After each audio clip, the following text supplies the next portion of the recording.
Well, hello, and welcome to TSG Live Talking Trains. I'm John. And I am Guillermo. Guillermo, also known as Murph. Oh, the award-winning co-host. That's right. Yeah, but you don't have your award here today. I don't. Ah, that's too bad. Well, trust me, he won an award, and we have it. We have it. He has it at The his much place. rumored award. Yeah, but we're here to talk about some really cool stuff today. And no, it's, by the way, this is not Murph doing chew. This is just iced coffee. Yeah. You know, it looks like he's spitting out his chew. He does that at home and fills the whole spittoon. It's just a big mess. Okay, I maybe. was just more worried that they thought maybe I was moonshining or something like that. Oh well, That's not happening. that's why I'm drinking out of an invisible cup. You will never know what I'm drinking. That's true.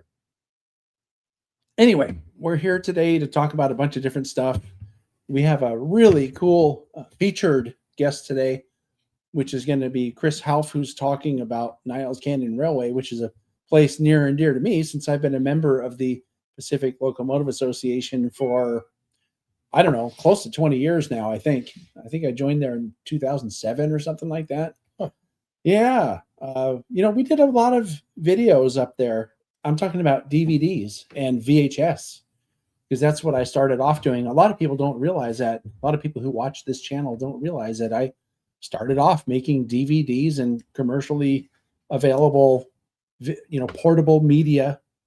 No Betamax? No beta. We did do VHS though. That's how long ago it was. Wow. And all the original stuff up until about 2010 or 2013 or something like that was all shot in standard definition. I didn't go HD until later. Right. So, but I mean, most people know about the YouTube channel, and hopefully they recognize it with high quality, because that's what we set out to do. But anyway, so I've known Chris now for a few years. We'll get into that later. But we also have a couple of really fun and important, I think, railroad related events coming up real soon. One of them is actually only a couple of weeks away, and it's going to be held up at the Western Pacific Railroad Museum in Portola, California. So I have a couple of friends from that museum that we're going to bring on, Eugene and John. So let me bring them on, and they can tell us what's going on up there. It's a really big deal, har har, right? So very big, very. Right, here's Eugene and John. And you know what I'm going to do? I'm going to put us down Mike, here. but that's okay. I was wondering. We're going to do this as alphabetical order, where the guests are on top, and we have to take the back seat now, because these guys are going to tell us what's going on up there, you guys. Okay, well, first of all, my name's Mike Cohen, not John, but that's okay. Did I call you John? He did. A couple times. Yeah, you did. But that's I okay. must think very highly of you, Mike. You must. Well, and I am Eugene John Vicnair. That is actually my middle name. Oh, EJ. He's also director with the Western Pacific Railroad Museum. Oh, so you guys are really important then. No, we're not. you didn't we're step important back when it's time to clean things up and yeah, or as Murph said, you didn't put your hand down when they were asking for volunteers. Exactly. You thought they always do that. They ask who wants a donut, and they say, and who wants to volunteer, and the people who still want a donut, hands are still up, and you just get picked. Yeah. Well, the comment I always make is, like they said, if you don't want to volunteer, take a step back. And I was making a joke, so I wasn't paying attention. Right. Oh. And I was Kinda eating like a donut, so I wasn't paying attention. Yeah. Well, there you go. Okay. That's how it happens, everyone. So keep that in mind when you're not volunteering for something. Yeah. Yeah. Watch out. So what's happening? It's a really big deal, huh? It is a very big deal. Very big deal. Here, tell you what. I'll go first. So, April 8th, the Union Pacific Railroad, Big Boy 4884, the largest steam locomotive in the world, operating steam locomotive in the world, and one of the largest in the world, will be making an all-day appearance April 8th. It will actually get in on April 7th in the afternoon. It will be on display at our museum all day on April 8th, and then we'll depart first thing in the morning on April 9th. And TSG will be there. Oh, I heard about those guys. Yeah. So Yeah. we're excited, and we are running around like the proverbial chickens with our heads cut off, trying to get ready for this thing. Union Pacific has been very gracious in having a stop at the museum, and in addition to the locomotive being on display, there's a lot of other activities, and I'm going to let Eugene cover that. Yeah, so we're making it more than just the big boy, as if you needed more than just the big boy. But we are also going to be having caboose trains running. In fact, that's going to be the primary way we're going to take people out to see the big boy. You will actually board the caboose train next to the diesel shop at the WP Museum, and we have special permission to run out into the yard, and then there'll be an unloading spot. You get off, and then you walk over and see the big boy. And there's going to be motor car rides as well. The West Coast Railroaders Group are bringing their historic motor cars, and they're going to be providing rides. Also, I can't divulge exactly what yet, but there are going to be additional special locomotives coming with the big boy. Oh. So it'll be more than just the big boy. We're going to have some special guests coming as well, courtesy of the Union Pacific. Hopefully we'll get to announce that in a little more detail here soon. We're going to have model railroad exhibits. The Wandering Railroad is going to be there. We're going to have a food truck there. We're going to have some of the museum equipment open with docents, so folks can come and check out some of the historic rail cars, tour the yard. And then there's actually two events that day. There's the big boy coming. We open at 9 a.m. and close at 5:30. And then we have a special dinner at the famous Nakoma Resort, just west of Portola. There's only 160 seats available. They're over half sold out already, but it's a special fundraiser for the museum. And the steam crew is going to be the guests of honor, and Ed Dickens is going to be the featured speaker at the dinner. For those that don't know, Ed Dickens is the head of the Union Pacific Steam program. So, yep, and typically the engineer, the chief engineer, when the locomotive goes out. Yeah, I'm pretty sure most people who watch this know about who Ed is. Super nice guy too. One of the cool things I think about your event is that my understanding is that he and the steam crew people will be around, kind of hanging around during the whole event. So, and they're all very approachable people. Like if you go to Portola and you see Ed standing there, well, first of all, he'll be easy to find because he'll have a bunch of people, mobbing him to take pictures and ask questions and all that. But one of the really nice things about Ed, I think, is that, and maybe it won't happen this time, but every time I've ever been around him and seen him, he remembers who I am. And unlike me with you, Mike, where I forget and call you some other name, he remembers who I am. And he always makes it a point to talk to people and make them feel like they matter. Yeah. Well, he's the face of the UP Steam program, and as a result, he's also the face of the railroad to a lot of members of the public. Yeah. There is a question that just popped up. Do Western Pacific Railroad Museum members get any special access? They get the same access as any member of the public, but they don't have to pay for it because they're members. Yep. So admission to any WPRM members is free. Yeah, for the day event, members get in free. Yeah, right, but not for the special dinner because that's not a fundraiser. For the dinner. Yeah. This is an extra option. I mean, I had to pay my my money for it, and I just found out my wife wants to go too now, so I got to come up some more. Well, so right now, even the directors have to pay for the dinner. That must be even the directors. I am running the event, and I had to buy my own ticket. Oh man! Well, that'll make you feel special, Eugene. So yes, chief cook and bottle washer. Yeah. So members of the WP Museum get in free.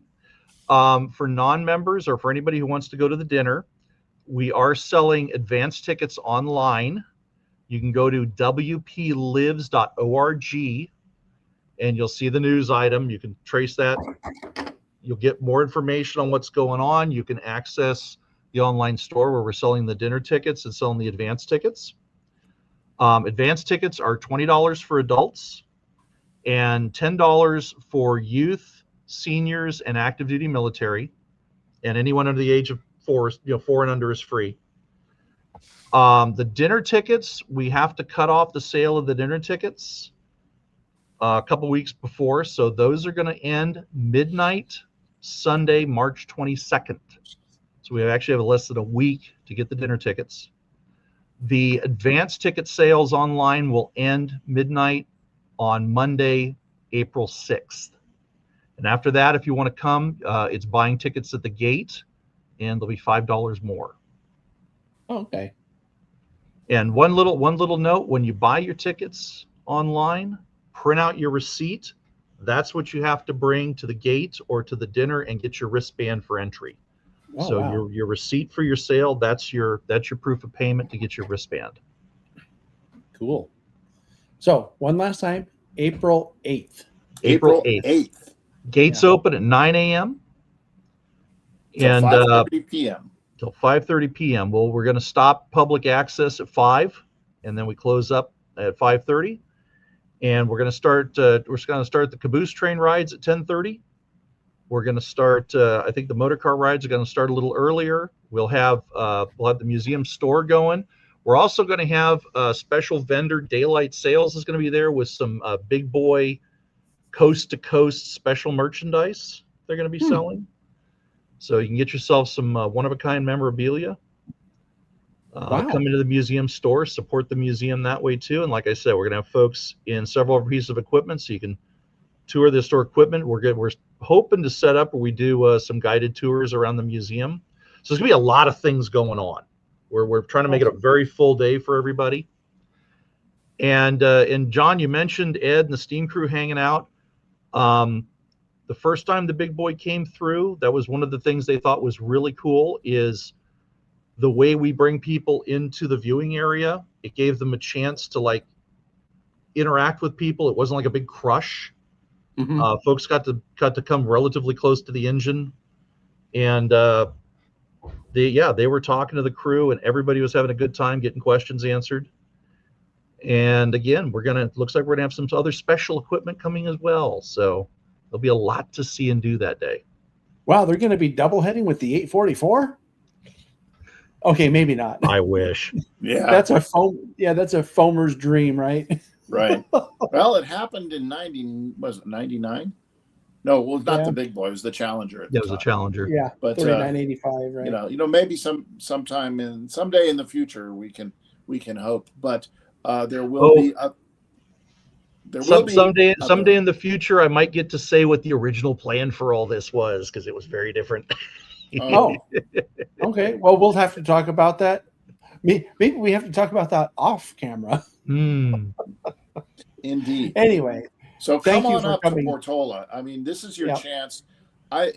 This is your chance to really see up close the big boy. I don't even know. I mean, I know it's going to be on public display in Roseville, and that's great. I don't know how close. I mean, they say always stay back 25 feet from the right of way. But if you want to be able to stand and actually take in this thing and not just see it pass by, this is probably one of your best opportunities to do that. Yeah, and it supports a great museum too. So that's all thank good. you very much. We agree. Cool. Well, I'll bring that poster up one more time and as we say goodbye to you guys. But I do want to mention something else about, the last time it came by was just last year, if memory serves correctly. July 2024. Yeah. Oh, 24. Okay. Yeah. Well, it feels like last year. It was recent. It was quite recent. And I'm going to say something now that I was saying back then, and it's true of any time something like this happens, which is if you can go, because it may not happen again. Now, we're lucky. It only happened less than 2 years ago, and it's happening again. and they're doing actually almost the same route. I think they're coming down through Feather River Canyon, going back over Donner Pass a few days later. But Correct. my point is, Yeah. I made it a special point to go out and foam it over Donner Pass last time, and because I didn't know this was going to happen again. And they're doing this whole coast to coast thing this time, which makes me wonder if maybe that'll be it for the big boy for a while, because I know that Ed wanted to bring 844 out at some point too, because that hasn't been out for a while. So if you can go, and that's really for everybody. So anyway, thank you very much, guys, for taking the time to share this with us. And yeah, sounds great. Our pleasure, John Murph, John, thank you for always. having us on. Yeah. Anytime. We'll see you soon. Okay. Thanks, John. Take care, guys. Take care. Okay. Now it's just us again, Murph. But we have to bring. Oh, sorry. Go ahead. I thought you were saying something. No. We have to bring on John Zock and Glenn Sutherland. Oh, maybe that's why I was calling Mike John, because I was thinking of John Zock. That's what I'm going to go with. Speaking of John Zock, look, there he is. Hi, John. Hi, Hello. Glenn. Hello. And I'm going to do Hi, this. guys. Yep, I'm going to do the same thing for you guys that we did before. We're in the back seat now, so if you have something that you need to talk about, which I'm really looking forward to. I look forward to this event every time it comes up. So you have the floor, guys. Okay. Well, I'm going to start off. I'm John Zock, and Glenn and I are the founding members of the Sierra Seminar and now the THRA. What The is the seminar- THRA? Well, we'll get to that. Oh, okay. The seminar started in 2010, and in 2022, the THRA, Tuolumne Historical Railroad Association, was founded to support and expand the seminars.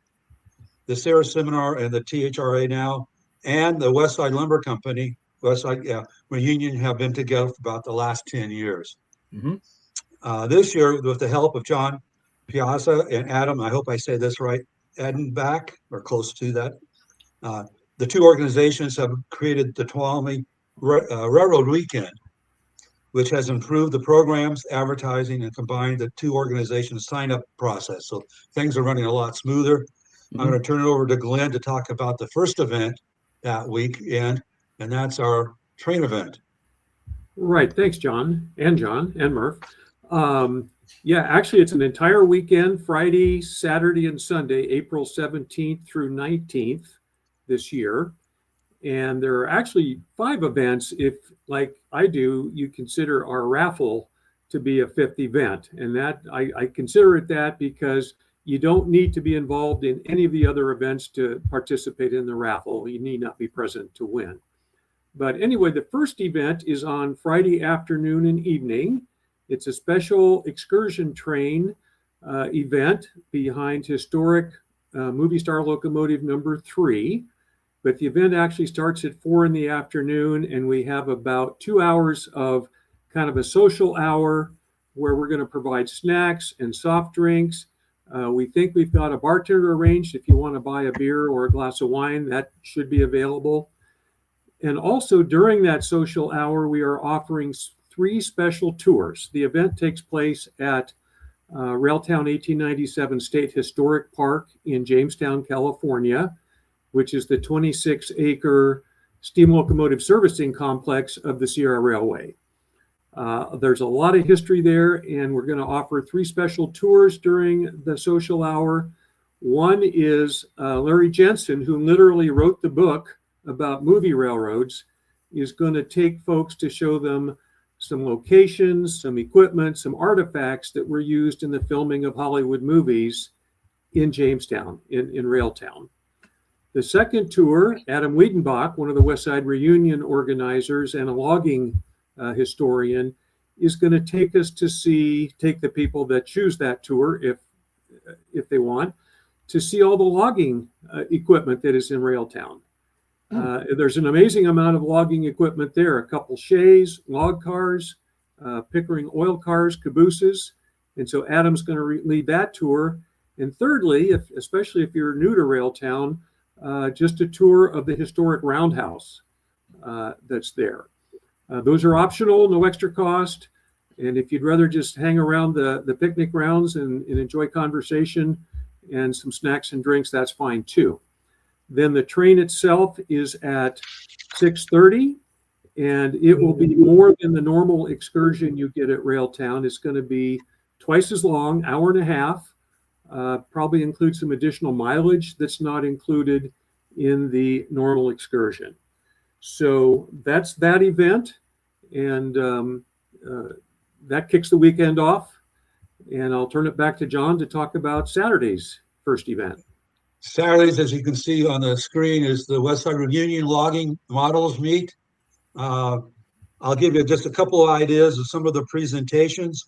One is with Scott Inman, Westside Lumber and Color back in the late 30s and going forward. That would be really good. Modeling structures from the Westside edition.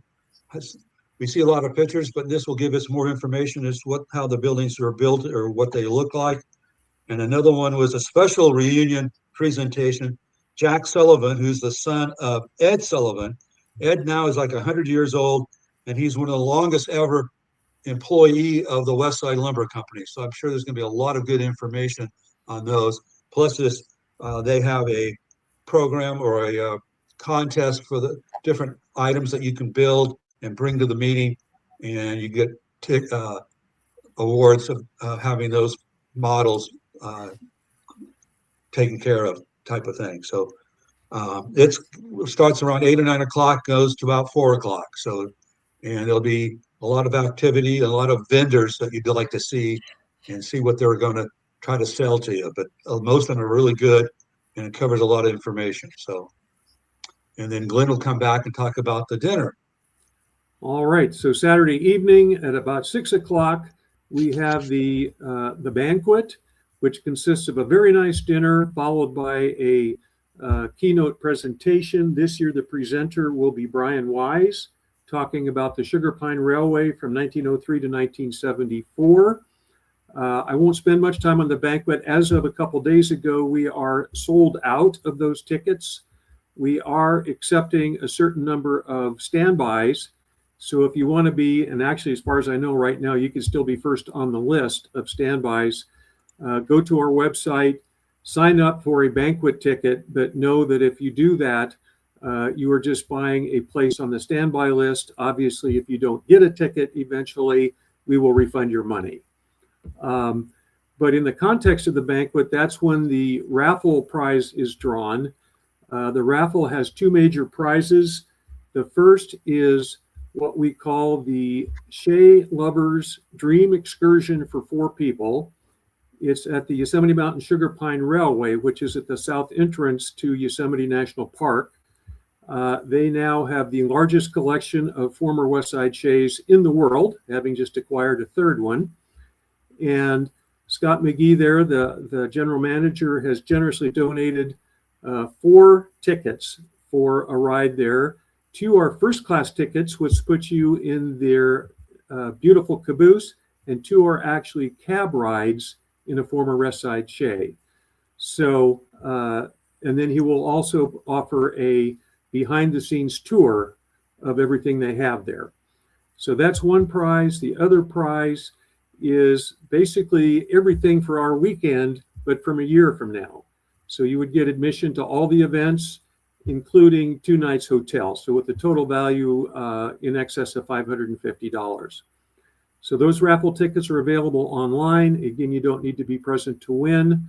And so check out our website if that interests you, whether you're going to be in Tuolumne. By the way, the Westside Reunion, the banquet, and the Sierra Seminar are all at the Black Oak Casino Hotel, which is up in Tuolumne, California, which was the home of the Westside Lumber Company. And back to you, John. All right. Well, the last day is Sunday, the 19th, the Sierra Railway Seminar. Again, it starts 8:30, 9 o'clock, and it runs until about 4 o'clock. I'm just going to mention about 3 of the other presentations. One is of the Jamestown General Offices and Depots from 1897 to 1978. We'll give you a lot of background information about those 2 buildings and the history of those. Another one will be from Gerald Hanford, who was a brakeman of the Sierra back in the 70s and early 80s. And he's just going to tell about his life and story of being a brakeman on the Sierra in the heyday of all their excursions and all their work. And I've known him for probably over 20 years. He used to live here in Twain Harte, and so he's going to put on a good program. And then we'll have a lunch break, and then after lunch, Hunter Laos, Pickering and Preservation is his program. Movies featuring preserved Pickering steamboat operating in the Sugar Pine Railroad in 1971. So again, I think it'll tie in nicely with the program on that banquet dinner on Saturday night, and this will be a carryover to that. And then we wrap up around 4 o'clock. Again, there'll be vendors. Some of the vendors from Saturday comes over, but we get a lot of other people who will do modeling for the Sierra area, more specifically of the Sierra, Hetch Hetchy, and Pickering, and those types of things. So looking forward to it. And if you have any questions, let us know. All right. Well, we'll take that poster down. I think it's been on long enough that people could make notes if they needed to. So I'm excited. And, every year, both of those events, since I've been going, which was probably, 7 or 8 years ago, have always been really good. Getting better all the time. Yeah, looking forward to that again this year. So thank you very much for coming on, guys, to share the information. I think that anybody who hasn't been, I can tell you firsthand, it's worth going. And maybe we'll get this guy to go sometime. Yeah, it could happen. That'd be Yeah. great. Yeah, you never know. Sounds like a real packed weekend, though. Yeah, you'd be tired afterwards. Uh, Yeah. But but it's a good Alright. kind of tired Yeah. because Oh, yes. as Jeff said, it's so many trains in so little time. So yeah. anyway, thanks guys. We'll be talking to you soon and we'll see you there as well. So Take care. Okay, guys. take care. thank you. Oops, I cut him off by accident. I didn't mean to do that. Anyway, thank you very much. And I'm looking forward to all of this stuff. And, in case you couldn't tell, well, I've been told, Murph, that I don't really show excitement. I remember many years ago when we were having our first child, I would tell people, oh, did I tell you we're having a baby? And people would say, you don't seem very excited about it. It's like, no, I'm actually really excited. Like, we can't tell. Like, oh, I guess I'm just that. I don't know. Anyway. You don't seem to rev up much. Oh, I rev up You just have over a baseline. I rev up about certain things. I'm going to get really revved up right now. So we're going to bring in Chris. And here comes Chris. This is Chris Hauf. Hello. Hi, Chris. Welcome Hey, Chris. back. Thank you. Yeah, Chris was on, when was that? A few years ago. It's been almost 5 or 6, I think it was, Was it that long ago? Yeah, it's been that long. Hard to believe. Wow. The guy with the Well, orange car. I want to give you an introduction, and I probably told this story the last time we had you on, and that was Chris to me, before I knew who Chris was always the guy in the orange car, because I go up to Niles Canyon fairly often to, do foaming or chasing trains around up there because it's just a great place to film the trains, as you're about to find out, and a great place just in general. And so every time we'd show up, to a specific place, the guy in the orange car would show up with his big camera stuff. And I just thought, oh, it's some foamer guy, but it was you, Chris.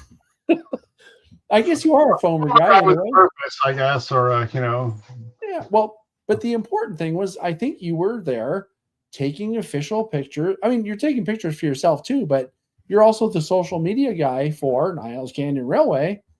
And I did not realize you were taking, official pictures for the railroad. official capacity. Yeah, I'm the marketing manager for Niles Canyon. Officially Right. now, I'm the marketing manager. Back then, I was Yeah. just helping out mostly with doing the social media part. Yeah. Well, you do a really good job because everything that I know about what's happening there is usually from your posts. So thank you for doing that. We try. We try to And- keep the word, out and keep up to date and provide new, fresh content. That's the other challenge, of course, is always to have new stuff. And I personally only document, 5% of what goes on. And it's another thing we can talk about is trying to encourage others to, contribute and, creators and otherwise, both in the organization and outside of the organization. So, it's one thing that social media brings is the ability to sort of share content, right? To develop content and be able to share it. And the platforms are giving more and more ability now to do that, where you're both, both creator and collaborator get sort of credit for it, which Mhm. is, I mean, Instagram does it, Facebook does it, YouTube now does it, where you can collaborate on content, which allows, and that works well in a lot of different situations. So Sure. Yeah, we should talk about that. One of the reasons why we chose this episode of Talking Trains here in the middle of March is because Niles Canyon running season just opened, I think, this past weekend. last weekend was our first weekend. Yep. Yeah, and I think that's important because a lot of the equipment that we're going to see in the slideshow that we're going to be looking at here soon, you can ride behind the stuff or on it. And there are a lot of really cool events that take place up at Niles. I was showing Murph one before we got started here today, which was the 100th anniversary of the Clover Valley #4, which you were there documenting that. I did a whole video about it. Yep. As a matter of fact, for anyone who's interested in learning more about Niles Canyon Railway, I put the link to the website, of course, in the description of this video, but you can also search for Niles Canyon Railway on my YouTube channel, and you will find a whole lot of stuff that's been produced over the years. Yep. Of events and equipment and stuff like that. You can ramp up because Robert Dollar Company #3 turns 100 next year. So I guess we'll do another 100th anniversary then, huh? previews are coming attractions. Yeah. That's great. Well, hopefully this next time though it won't be pouring rain like it was. That would be nice. Yeah, a few inches less precipitation would be quite lovely. Yeah, for Although sure. it makes cool GoPro videos of the train going by the puddle, but that's beside the point. It can, and also the steam looks good on a cold, rainy day. It looks great. I'm a big fan of shooting steam on cloudy days. There was always the rail fan thing. If you never take pictures on cloudy days, it always has to be, sunny days in the morning or the evening. But I like cloudy days. You can do a whole lot more. I think it's a lot more fun. Yeah, I find that cloudy days make for much better rail videography because the light is so spread out that there's no shadows, right? Yeah, it's all you can go places that you normally wouldn't, and you get a few more opportunities to see some things in different. Sure. Excellent. Well, let's bring this up because I'm very interested to see what you've put together for the show here today. All right, so what we're going to talk about today. So I'll sort of go through. This is me sort of documenting a railroad museum for which I'm a member and a volunteer, and have been since 2012. And as both a photographer and a volunteer, and I've been doing this kind of thing for quite some time.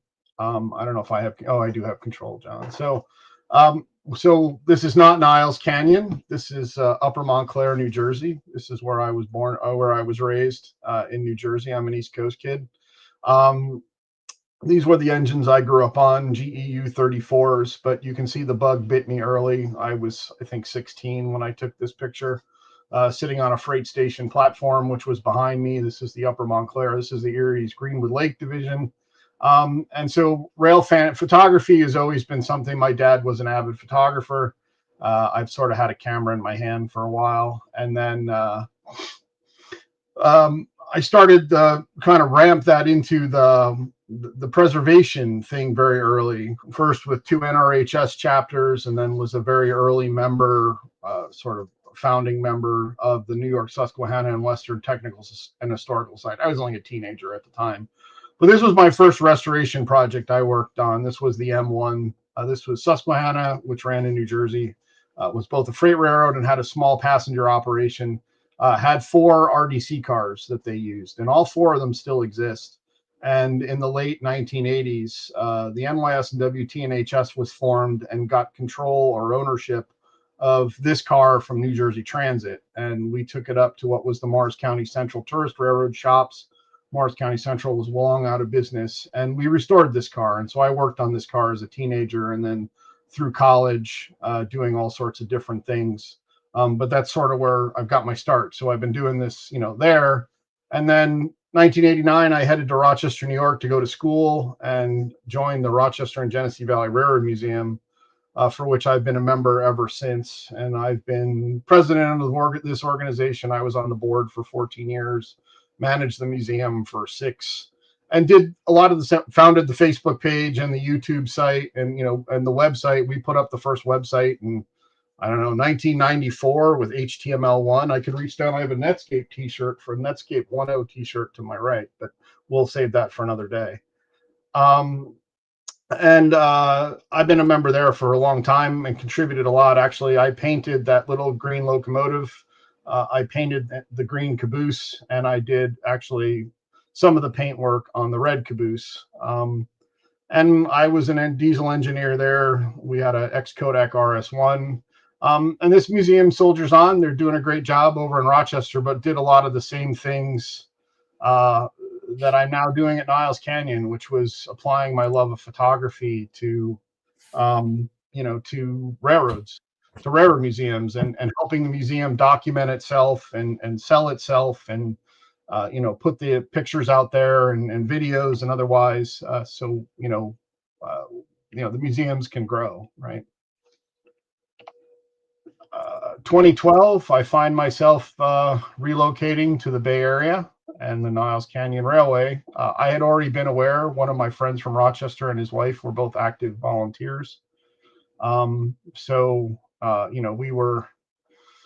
was already aware of it, and sort of through their Facebook page of what was going on. So this was my first day in California, my first full day, and they were kind enough to put me up in the cab of Western Pacific 918 with John Vlasic. That's John in the bottom right corner. One of the things you do find is someone who volunteers and documents a museum is you also become, you document the volunteers, and I'll talk more about that as we go along. But John is no longer with us, actually. But his daughter now is one of our, engineers. And if you actually go into our concession car, there's a display of pictures of our volunteers. They're all mine, but you'd never know they were mine. I just put them up as pictures from the museum. But the Easter egg in there is that there's a picture of John, and next to it is the picture of his daughter. And unless you know that they are father and daughter, it just looks like 2 pictures of two engineers on our railroad. We still got That's an amazing shot, by the way, Chris. I can't imagine going to Niles Canyon the first time ever, and this is what you get to do. This was fun. I mean, but this is the great part about museums, right? And sort of getting involved in the museums. So from there, of course, this is us. We are, we do run. We are an operating railroad museum. That's really our thing. We are more of an operating railroad museum than an exhibiting railroad museum. In the future, we would like to have that facet as well.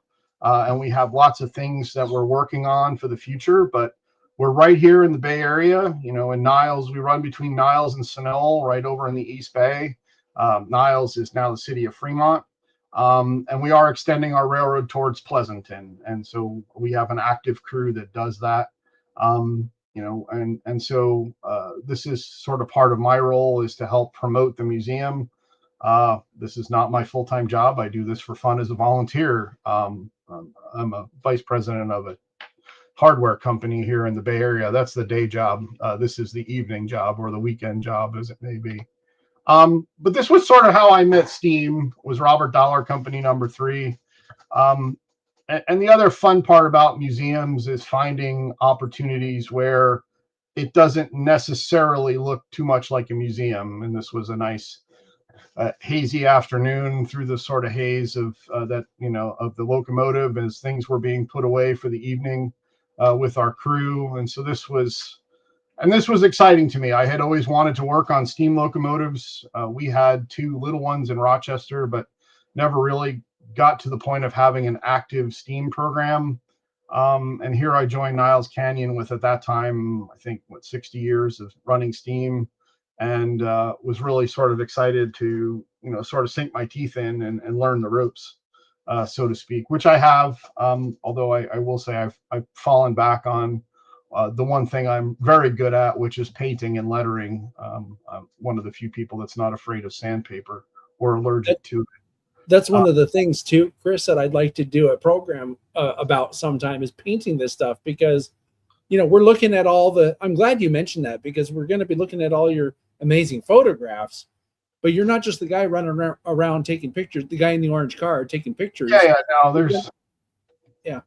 I have a slide later of me actually dirty instead of clean. But yeah, so I am an active. I mean, I am doing active restoration. I'm working on my 13th paint job right now. We're restoring Southern Pacific commute coach number 2101, which will hopefully by midsummer roll out in fresh SP dark olive with a full lettering for Southern Pacific, and we rejoin our excursion train, which means that our normal excursion train of 3 open cars, our baggage, our economy baggage, and the 2101 will all have been repainted within the last 5 years, and 3 of those 5 cars I will have done the paint and lettering work on, and one of them I did the lettering work on.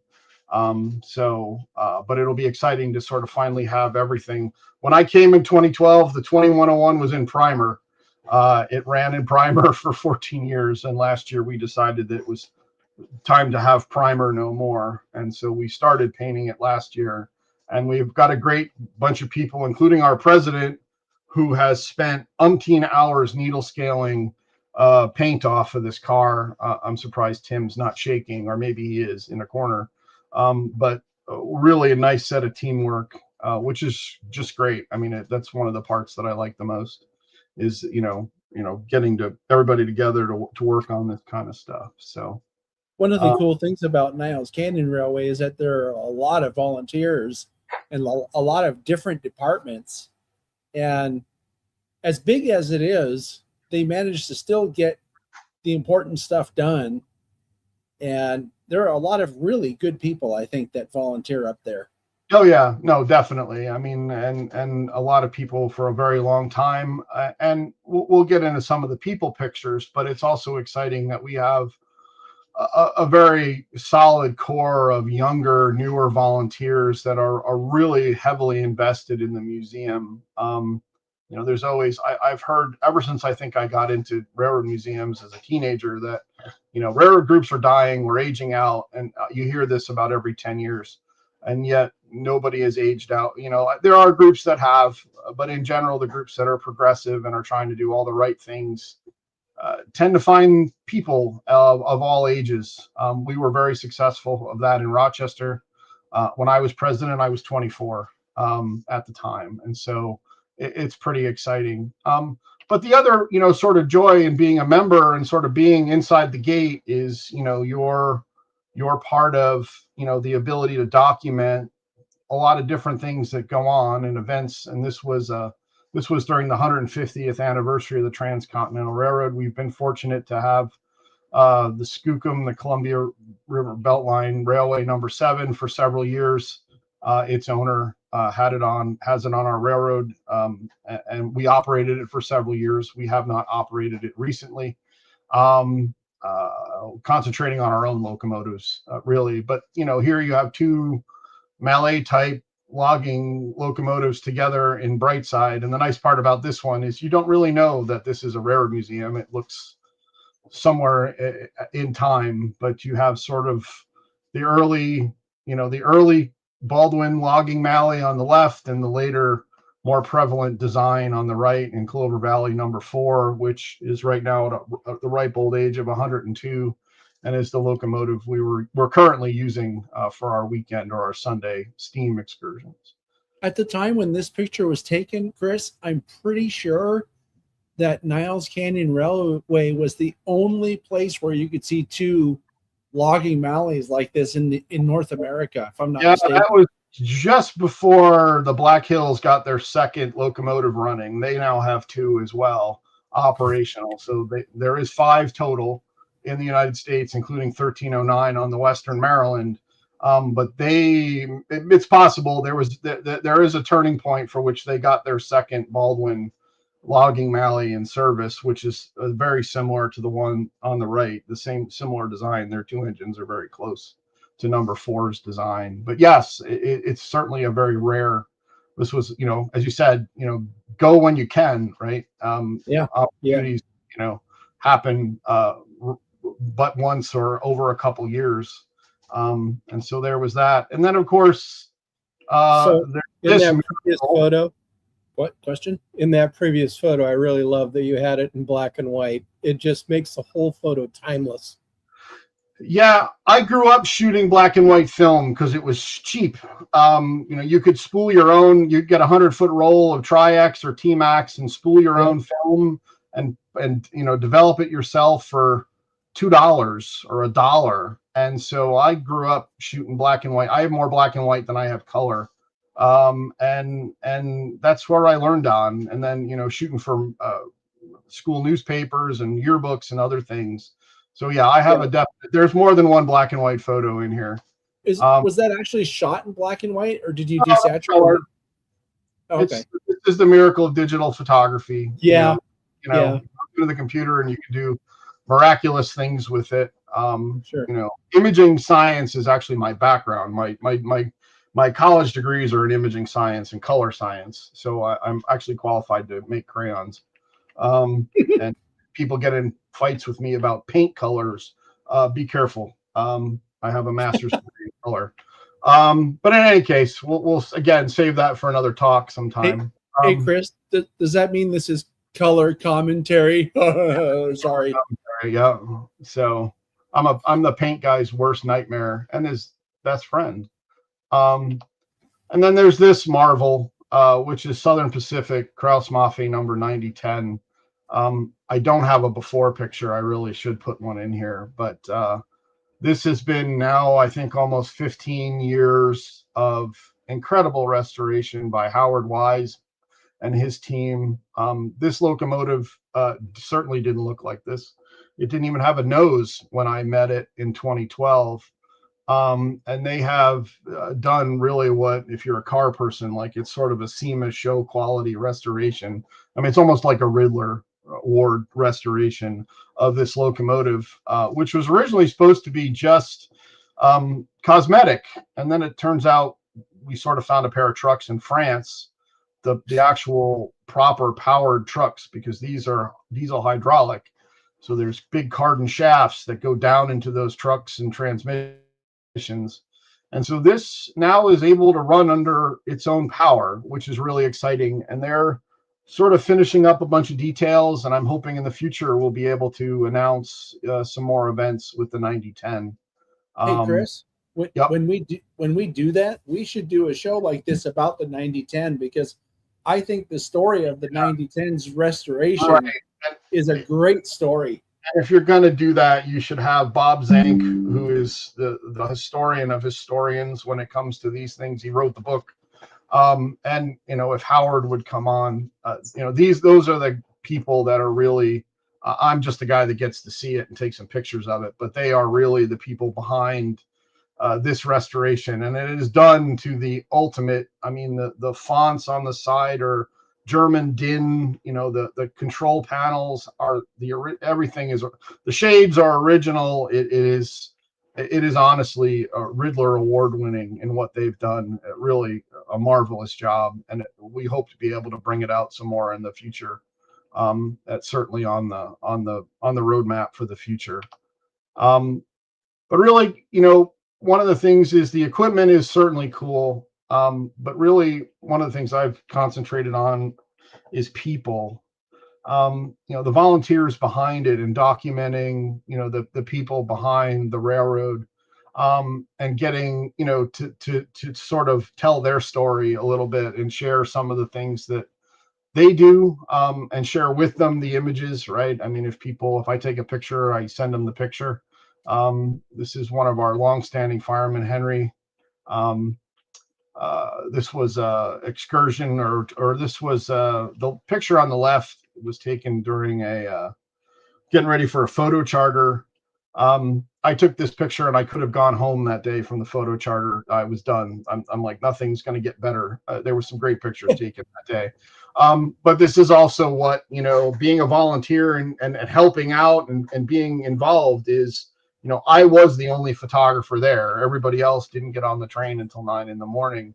And the photo on the right is actually the first winter rail that the number 4 went out fully lettered. I had just peeled the masking off the lettering that morning. And this was it departing the shop. And I actually was taking video, and looking through the viewfinder, I dropped my video camera and grabbed my still camera because this photo was just too enticing not to be a photo rather than a video. It's awesome. And then, getting, up in the cabs, this is my friend Jeff running the Skookum, and documenting, different things. It's funny how people like, why is that guy sitting in the cab window? Well, because it's easier to see where we're going when we're backing up. That's why he's sitting in the cab window, which was standard practice. But it's a chance to document the people, and sort of snapshot different things of our operation. I heard Jeff runs forward in that position too.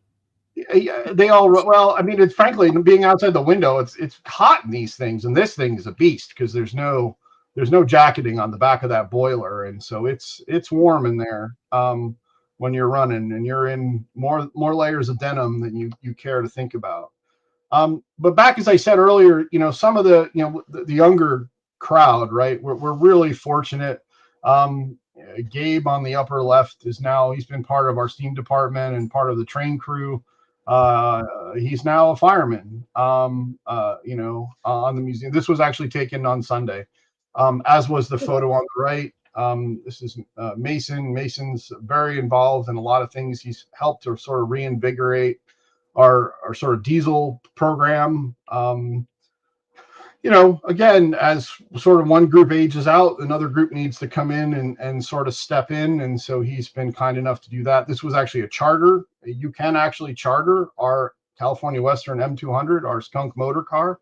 You get sort of 2 hours out on the railroad to go anywhere you want. And so we have a charters page up on our website. You can charter the M200, you can charter our train, you can charter a steam train if you want to. We work with Casa Bella in Sonol, who does weddings and has a banquet facility. So, for corporate events and other things, we have access to a sort of a banquet facility. So charters are something that we do also for the Niles Canyon Railway. But the best part is really having, some of these new guys and girls, around the museum and really sinking their teeth into the volunteering side and supporting the organization. That's the future of it, right? Yep. And so, again, you also never know. The left is just a nice picture of the 3 departing the shop. The one on the right, this gentleman and his wife showed up in I want to say a 20s vintage Chevy pickup truck. And he had old tires in the back, and they were both dressed to the nines, all period dress. And sadly, I had to leave before they brought the truck around to shoot it with the locomotive. But he was having a spirited conversation with Jeff out front, and they just completely fit the part as they stepped out of their period truck. So again, you also never know what shows up. I mean, last weekend or last Sunday or 2 Sundays ago, there was, I don't know, a dozen Citroëns, French cars in our parking lot. The Citroën group had come out and was going on a tour. So it's kind of fun. And if you want to learn more, I saw there's a question about the M200. If you go over to Niles Canyon Railway, website, ncri.org, we have a whole roster page that you can go under the About tab and go learn about all the different pieces, including the M200. I do believe it did, but I can't be sure. It sounds like you do the website too. I do the website as well. I've taken over the website, managing that. And so, but that is where you can go learn about all of our equipment. And we're always also looking for more historic photos and historic information. The website, we want to continue to grow that as we go along. Let me get back here. Let's see. But, it's not only just operations. Again, now we're back to diesels on the left. Kent our road formative engines, but track work. This is our Build East team out building track east of Sunol. So again, all different things to sort of document and work around. And I've often told my fellow volunteers, like, everybody looks at my pictures and go, wow, these are really great. And I'm like, I can tell a story about a picture of somebody changing a light bulb. Or today I posted a photo of a bunch of windows taken out of our SP-139 business car. Not Ansel Adams by any means, but it tells a story, and you can tell a story about what volunteers do and things that can happen. And that's really, really important. And that's why, social media is just like our newsletter, and I'm still trying to convince people that, please send me stuff, because as you know, John, the beast wants to be fed constantly. It wants new content. And so that's one of the reasons I'm always out shooting is I need content. And if I don't take my own photos, I might not have things. Which is why I'm really, I really want, you've been very good about doing things with us. But I want to find more people willing to collaborate or provide things. But in many cases, a lot of the photos I share of mine on NCRY, you won't see credit given to me. They look like they come from Niles Canyon, and that's just, sometimes they do. I mean, I did a collaborative post of a video from last Sunday. In some ways, that's more to be able to watch the content from being stolen. Now Facebook will tell you who's wandered off with your content, at least on Facebook, and whether you want to do something about it.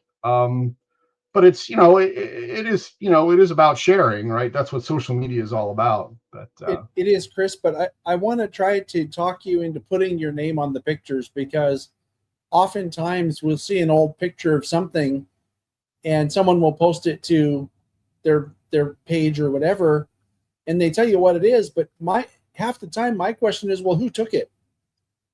Yeah. Who took it? I mean, I want to know who took the picture.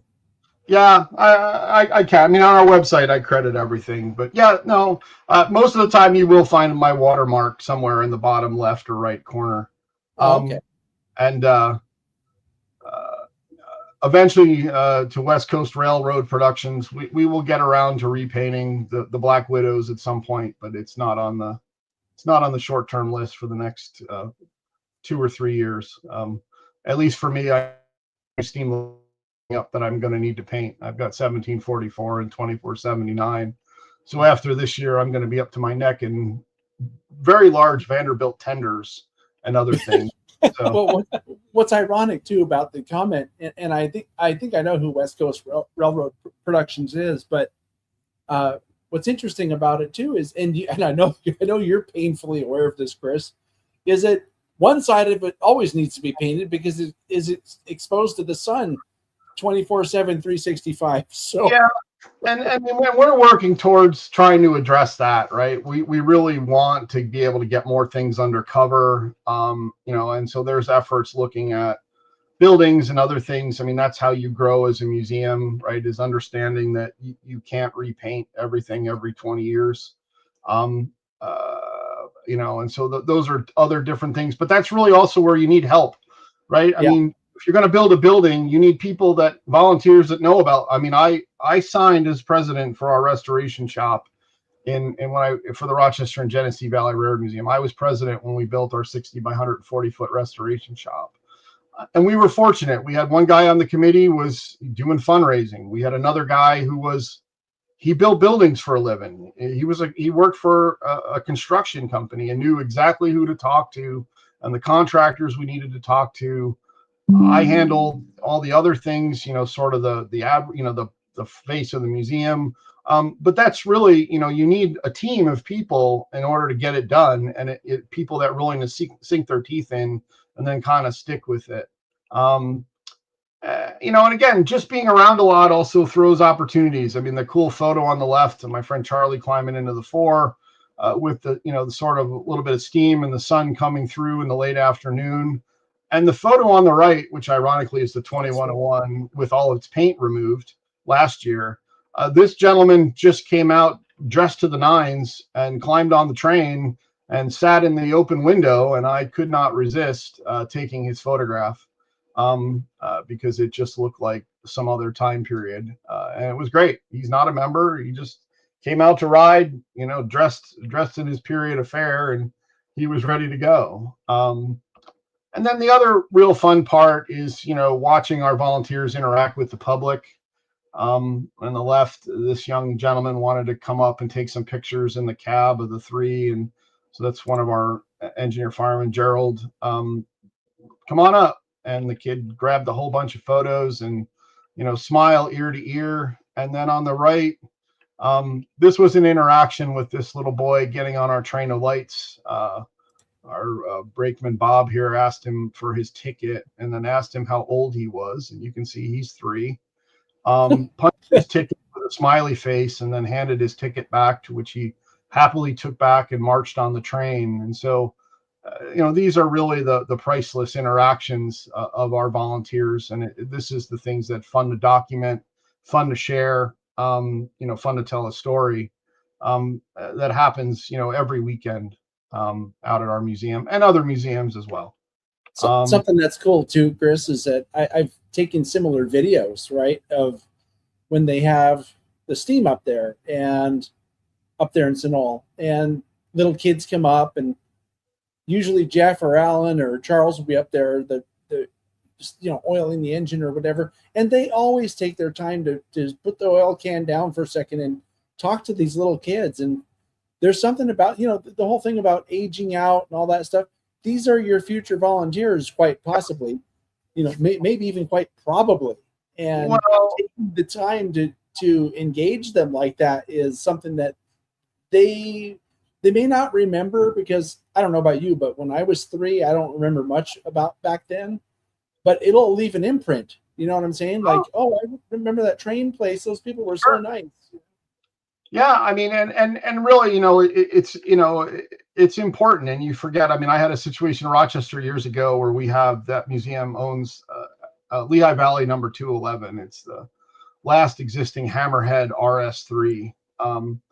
And I happened to be out opening the museum for our group one day. I only lived about a mile from the museum when I was in college, and I was opening up for our tour guides, and there was a guy standing there, and he goes, "I'd give everything to see the cab." And I had my keys hanging on my belt. I said, "You want to see the cab? Yeah. You want to hear it run? It runs? Yeah. Give me 10 minutes. We'll have it running for you." But on the flip side, I mean, I remember being a kid standing next to Reading 2102 in Harrisburg, praying that somebody would let you up in the cab. But, now you're a volunteer in Niles Canyon. I just climb up in the cab. So I kind of feel like, now I've earned the right to be at least in those cabs.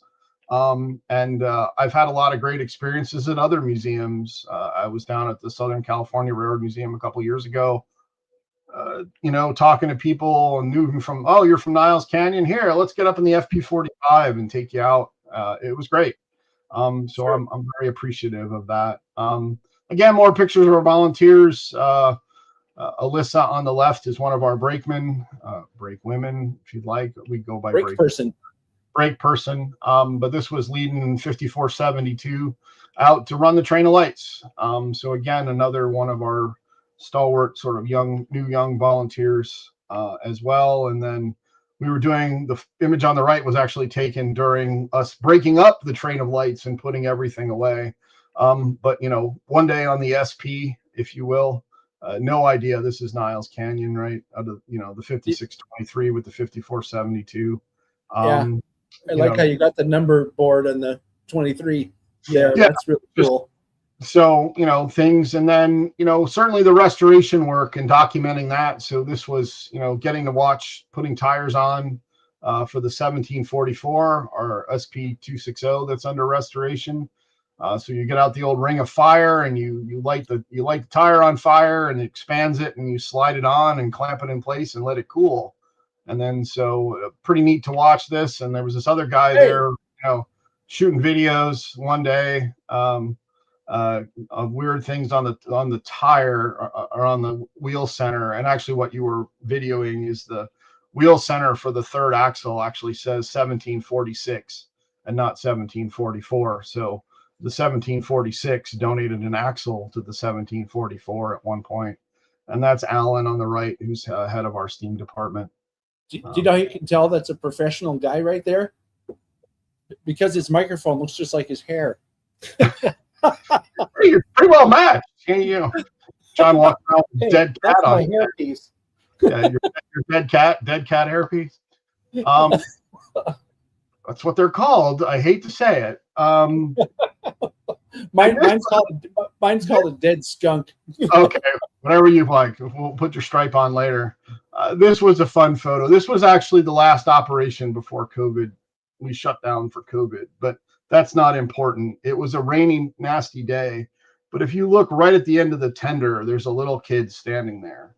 That little kid in the rain stood there from Niles all the way to Sonol. I followed these guys all the way up, and he stood there in full rapture in the rain all the way up and just was in complete awe. And we get you up as close as we legally can to the steam locomotive, which was pretty neat. And I just thought that was, so cool to watch. This kid was just so excited about being there. And then, of course, this was last Sunday. The train's rolling by, and this little he's hanging out, giving me a wave. And so it's important to not only document our doesn't look happy at all, Chris. Not happy at all that he's riding the train.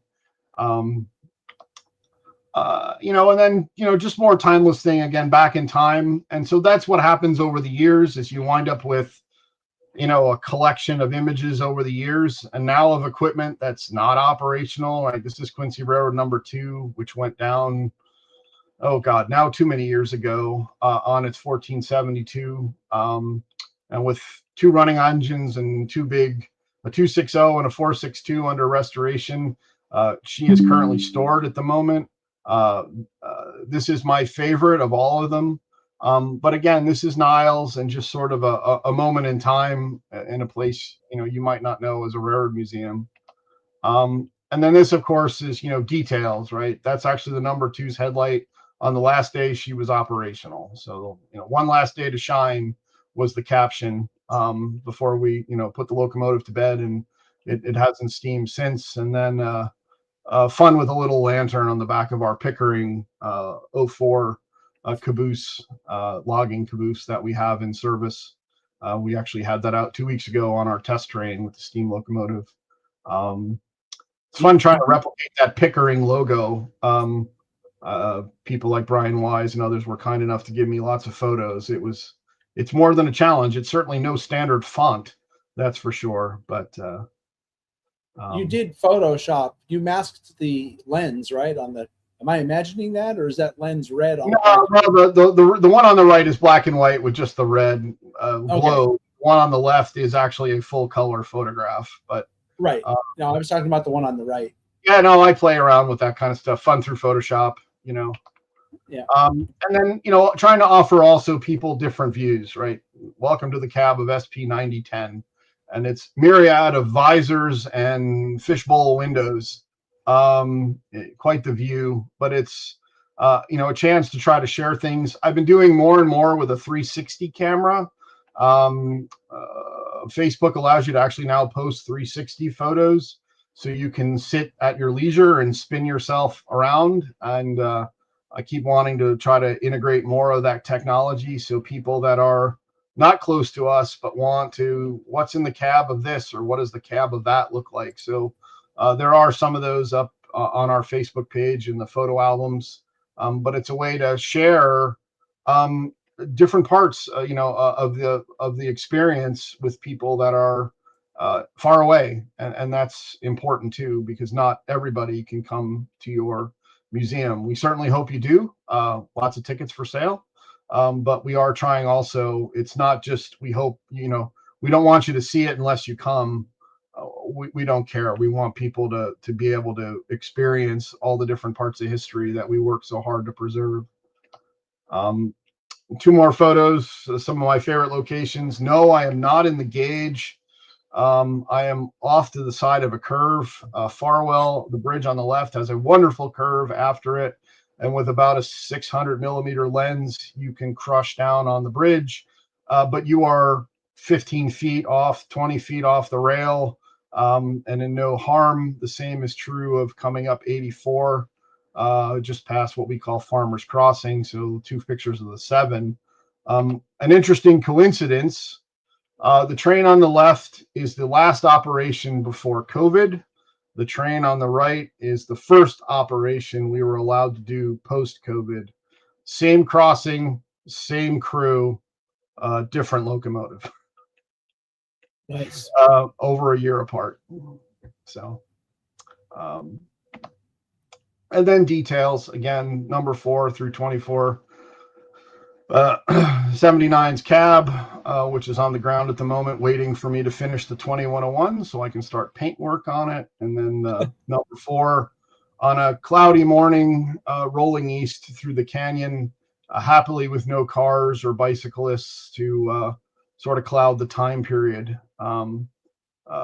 Just sort of, again, another, kind of timeless view. And then, fun with photo charters. This was a Pete Laro photo charter we had, and we've run some of our own, and we're looking to do some more of our own.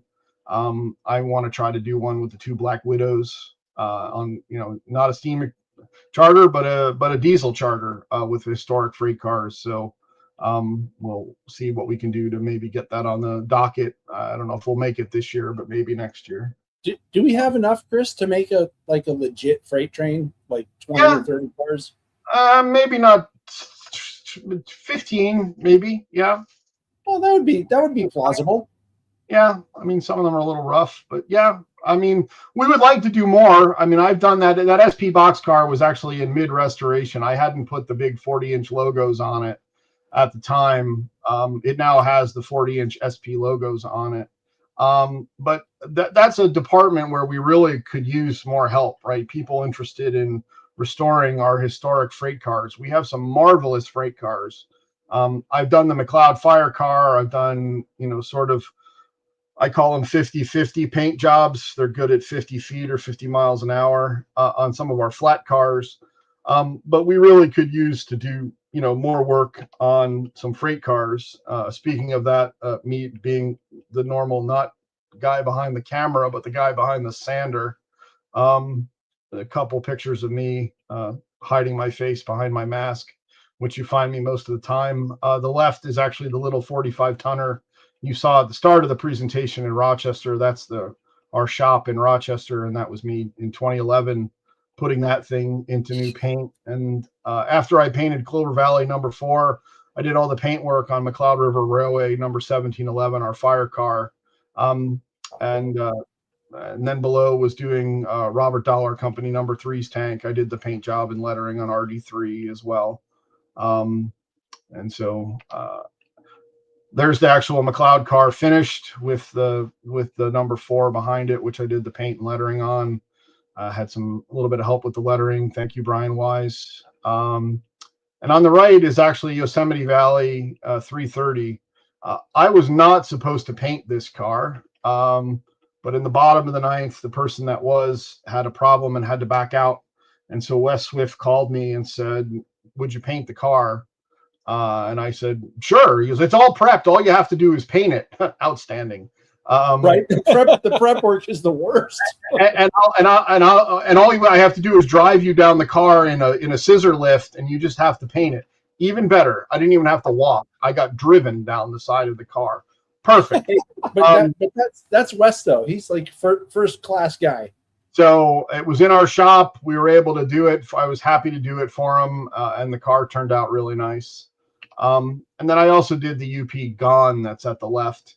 That was fun, trying to letter that with those giant 20-inch letters. When they put those on the first time, that Gone sides were flat. But that's gone, and they're not flat anymore. So that car took me almost 6 months of Saturdays to letter. What? We're going to need a whole lot of Solvaset. But yeah, it's definitely. And Dick Harley, who wrote the SP freight cars book and the PFE book, Dick was kind enough to provide me the artwork to do, and then I cut all the stenciling and did all the lettering. But again, another collaboration. He has been very generous to us and to me. And that's important, trying to get, and that's something really I want to try to work on in the preservation industry is everybody seems to, there's a lot of sharing at certain things and not a lot at others. Paint colors, lettering, there's a lot in the modeling community, and this is really where some real cross-pollination would really help, help because, having it right and having lettering where you can now machine cut stencils, saved me not having to try to draw the lettering and draw it over again. And so that's certainly something I think for the future would be an interesting angle, and things like some of the heritage rail groups to sort of sink their teeth into, and I've often thought, Chris, that it would make a lot of sense for a bunch of people who are involved with this kind of stuff to have a little network. I know a lot of people do. I mean, the people in the and there are. Oh, yeah, sorry. go ahead. I was going to say, people in the industry do share best practices at times, but I think, especially for an organization as large as the Niles Canyon Railway is, that there should be like a list of resources or other museums or other people who do the same kind of stuff that you're trying to do, whatever that is, to call and ask them, like, do you have X, Y, Z? I could really use some advice on this project that I have.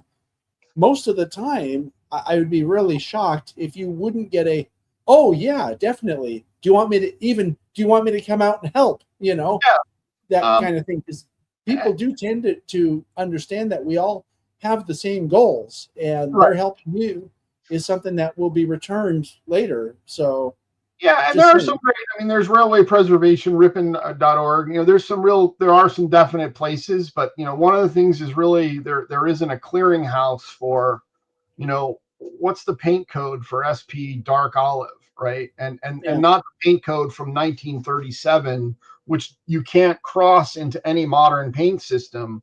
But here's the code for Imron. Here's the code for this paint system. Here's what modern stuff, so that you're not digging or trying to get matches made.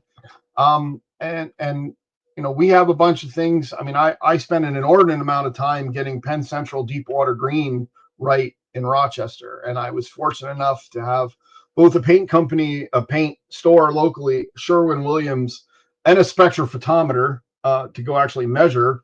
And the three of us, really nailed it down to what was the original color based on some original samples that we had. Like that little green 45 tonner is actually painted in a GM fleet color called Brewster Green. And you learn those kinds of things. So you turn out that that's actually a fleet color that's sort of readily available. Get ready to wrap this up. So we are operating. We operate the second and third weekends of every month through October. Diesels will typically have the train, our historic diesels like the 1423 on Saturdays, steam on Sundays through May, and then we let the steam guys have off because it just, for the summer, it is just too ungodly hot in the cab. And so we'll come back in, I think, September on Sundays.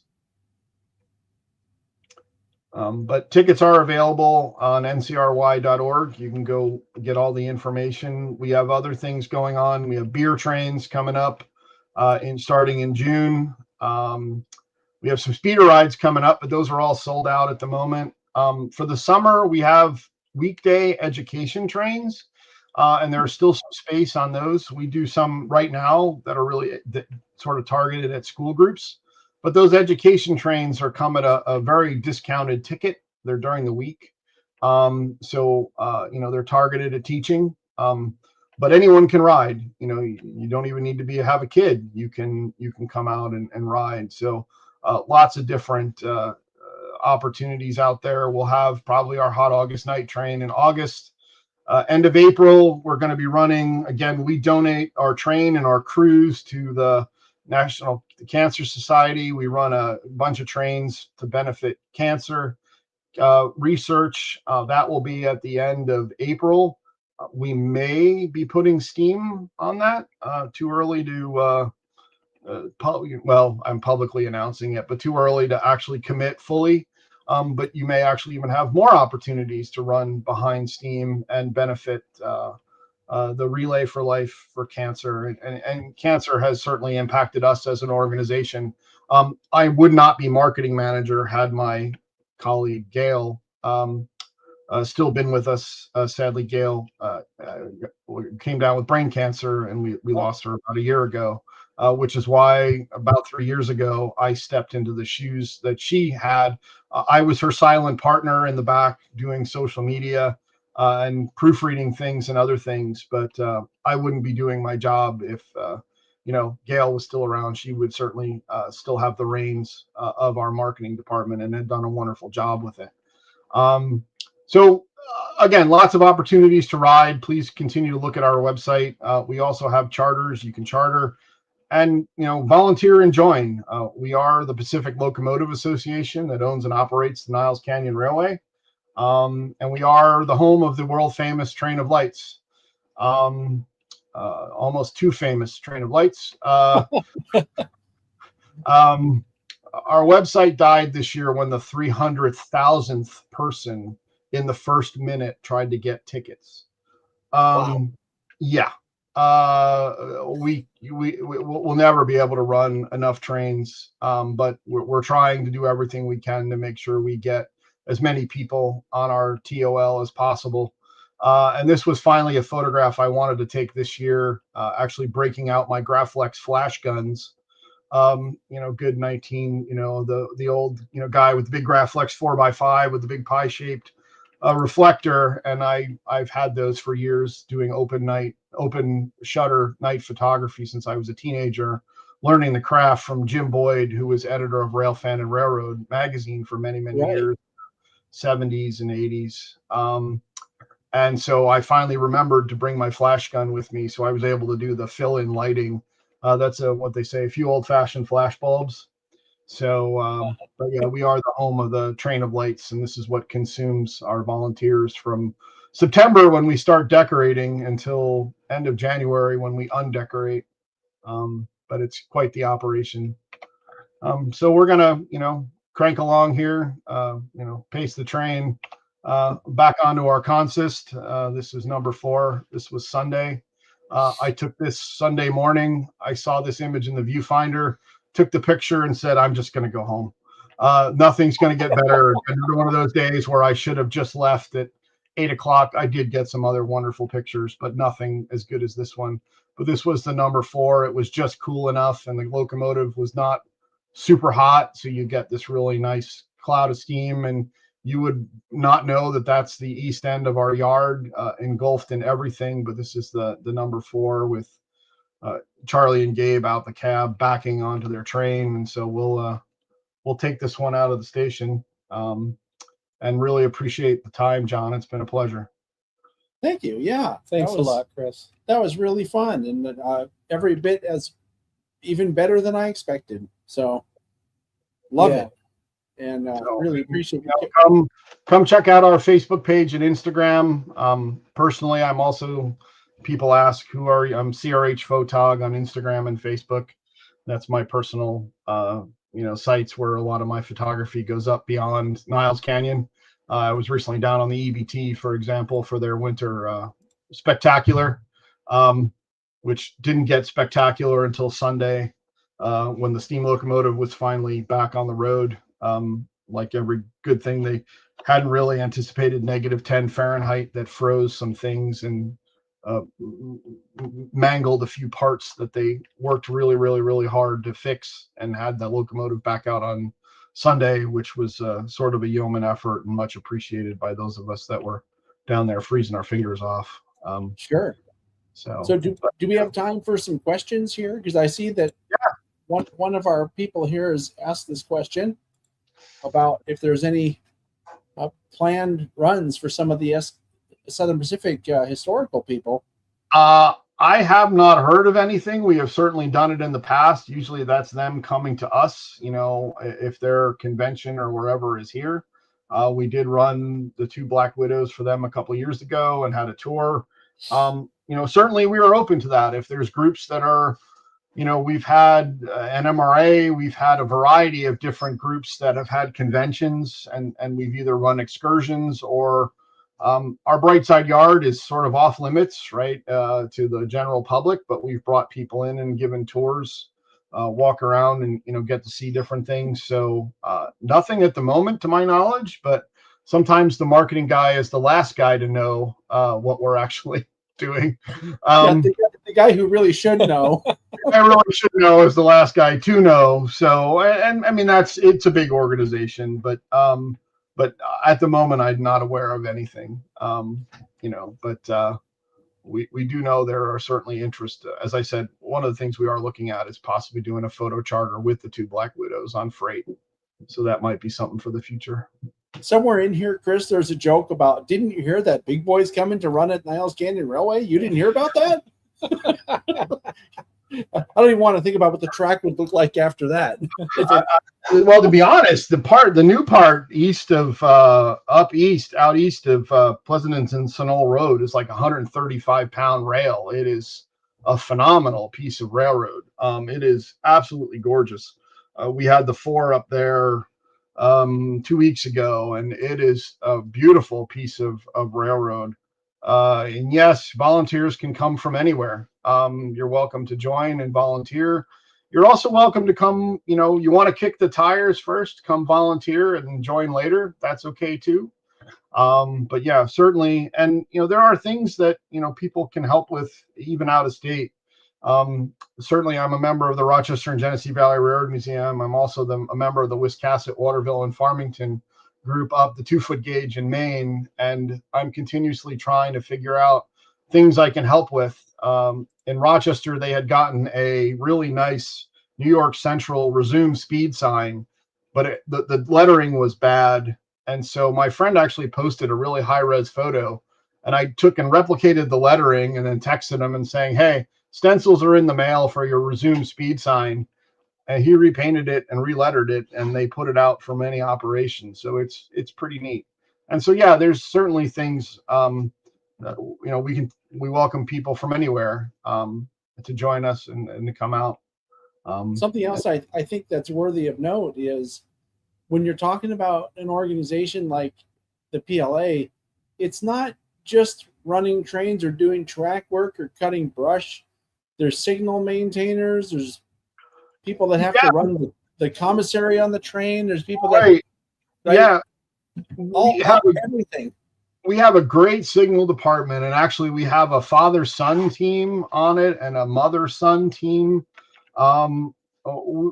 At the moment, for people that are under 18, we have to sort of have a parent with them. But if your parent's with you, we certainly can have you come out and join us and do some tasks, not everything.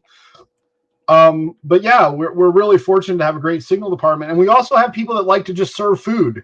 The commissary department, and we have one gentleman, Doug, who, every Saturday he comes out and he usually brings us a hot meal, and, we give him a couple dollars, but we have a hot lunch usually almost every Saturday, except during Train of Lights when he is fully occupied by restocking the train. But, that's a real service to our members. And we have other people that like to host beer trains, and we'd like to get back into doing wine trains as well. So there's lots of opportunity to do things that you might not think really apply that do, right? Hands are always good, right? I mean, sure. Yeah. Hands are good. Donations are wonderful, or, cheer us on. I know not everybody can help, not everybody can donate, but, a positive comment on Facebook, a photograph or a little historical tidbit or whatever is really, that puts the social back in social media. Cheer, is great. We know not everybody can help in every facet, but, you can always, throw a like or post a comment or whatever, and just cheer us on. That really helps. Yep. Well, it looks like the comments and questions are slowing down. So I think with that, we can wrap things up. Just checking. Let's see. Yeah, I think that's it. So is there anything else you want to mention, Chris, before we close the door? Oh, again, ncry.org is our website. You know, the Clearinghouse for All. We post a lot of things to Facebook and Instagram, so that's another great place to sort of keep up the day to day. You can also go to our website and sign up for our email newsletter, which I put out once or twice a month. We're not going to spam your email box full, but that has links and other information. So if you're interested, please let us know. We'd love to have you in one form or another. Cool. Excellent. Thank you very much, sir. Thanks, And, Chris. All right. I'm sure we'll see you out at the. Well, I mean, actually, I see you everywhere, waving across Yeah, the. who knows what rock we'll meet each other behind? Yes. Right. Right. I think last time I saw you, were waving across the platform over at Caltrain station in Santa Clara. I was dropping my kid off to go back to Sacramento. Yeah. Hi, John. And Right. then before that was Bell. We were in Jamestown. Hi, John. Right. I forgot about that. You even made an appearance on Chasing Trains. Made an appearance on Chasing Trains and bummed a ride with you after the number 3. So that was fun. Yeah. But I was going to say the important thing was everybody had fun. Here's something to think about for Niles Canyon. How about a donut train? Okay. I mean, you talk about beer trains. Donut train would be good too, right? I will credit my friend back east. They have done Donut Day on the Rochester and Genesee Valley Railroad Museum. So that is a good idea that has been, what do they say? There are very few new ideas in this world. Yes, they have run donut trains. Our crew does run on donuts. There are donuts out every operating day, but we could certainly, and that's where partnership, right? We'd love to find a local bakery or something to partner with. Right. So if the crew like donuts, then it stands to reason that the passengers like donuts too. It could be the next big thing. Yeah, and we, I'd go to warp speed and throw a couple in the firebox and see what happens. Right, or red log, or maybe it's the red donut. I don't know. Let's trademark it, and then every other heritage railroad is going to have to buy it. Their license. Yeah, right. Kind of like the Polar Express. I got all these ideas. They're not all good. Annie the donut or something like that. Yeah. Anyway. All right. Thanks, Chris. All right. Thank you very much for the opportunity. Greatly appreciate it, guys. All right. Take care. Chris. So I want to mention something Chris mentioned many times, actually, during his presentation, a guy named Brian Wise, and something that I was going to mention, and the guys from the THRA that we had at the very beginning of the show forgot to mention, or maybe they did and I didn't hear it, that the banquet is going to be a presentation by Brian Wise. That was the last thing I heard. So Brian Wise is also a very astute historian of logging railroads, and I think they did say that they were going to have someone talking about Pickering, and that's who it's going to be. So Brian Wise is the son of Howard Wise, who was involved with that Kraus Maffei restoration. Really? So yeah. So that's another. It's sort of a tie-in, right? Because we have two things happening, and I just thought it was kind of cool to mention. So anyway, is there anything else going on your side of the world that we should talk about before we go? I had a friend pass away the last couple of days, and his name was David Griffey. He was fundamental in when we got started up at SVL at the place where it currently is. David had an electronics contracting company, and evidently several trucks that were carrying supplies for his contracting company lost their loads right around where the club was, and we were able to make use of those things. And a lot of the unistrut that was used to build the layout and that kind of stuff came from Griffey. He was fundamental in a lot of the design of the layout and that kind of stuff. Provided a lot of the electrical expertise, obviously, along the way. He developed Parkinson's several years ago, and as a result, he had to leave the club, and he started building his own layout at his house. We referred to the layout as the Benton Group because he lived on Benton Court. And I remember I joined about halfway through the existence of the Benton Group club, and spent a lot of nights there helping build the layout, working on a lot of the DCC components and that kind of stuff with him. And we consumed more than a few bottles of wine together in the late evening. He's a really good friend, very gracious person.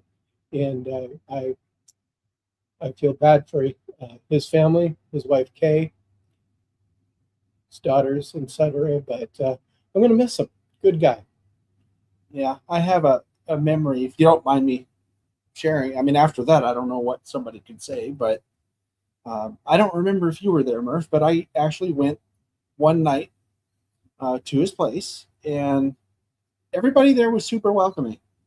And I don't know if it was a normal thing, but I was just observing. I wasn't really running anything, but I did sit with the crew, and we had their frozen pizzas, right, cooked in the oven there, and he was just a nice guy. He actually was one of the first people that joined the TSG train crew also. Yeah. Not sure if you knew that, but we had chats about it. Yeah. So might have included some wine. Right. Probably.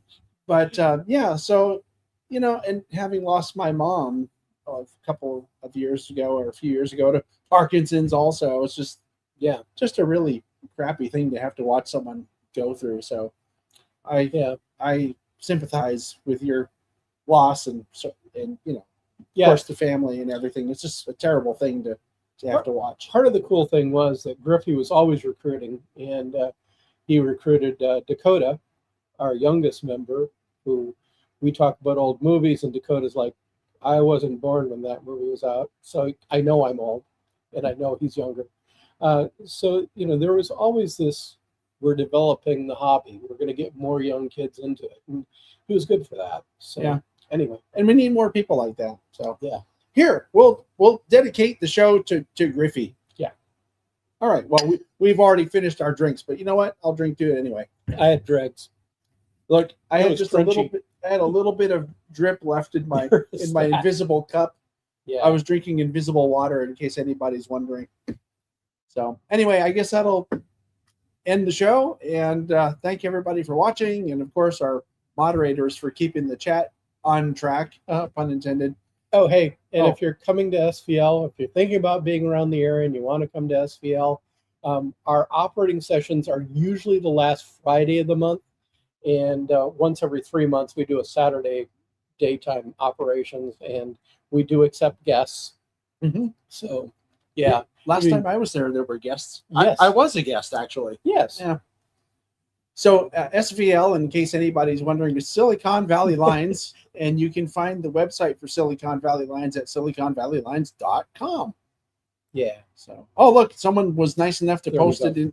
Let me see. We should also thank this person who's been posting all these links into the chat today. And if I think of it later on, I'll post a link into the description of the video as well. So thanks everybody for watching, and we'll see you next month. Take care, guys.